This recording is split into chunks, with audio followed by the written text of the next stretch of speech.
ചെർപ്പശ്ശേരി പോലീസിന്റെ നേതൃത്വത്തിൽ വൻ ലഹരി വേട്ട 120 ഗ്രാം MDMA-യുമായി കർണാടക സ്വദേശിയായ യുവതി ഉൾപ്പെടെ 4 പേരെ പോലീസ് പിടികൂടി.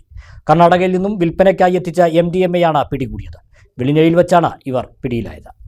ബുധനാഴ്ച ഉച്ചയോടെ വെള്ളിനേഴി കണ്ടത്തോട് പാലത്തിന് സമീപം ലഹരി കൈമാറ്റം നടക്കുന്നു എന്ന രഹസ്യ വിവരത്തെ തുടർന്ന് ചെർപ്പശ്ശേരി പോലീസ് നടത്തിയ പരിശോധനയിലാണ് ബാംഗ്ലൂരിൽ നിന്നും എത്തിച്ച 120 ഗ്രാം MDMA പിടികൂടിയത്. കർണാടകയിൽ നിന്നും കാറിൽ എത്തിച്ച ലഹരി വസ്തു ഇടപാടുകാർക്ക് കൈമാറുന്നതിനിടെയാണ് സ്ഥലത്തെത്തിയ ചെർപ്പശ്ശേരി പോലീസ് പ്രതികളെ പിടികൂടിയത്.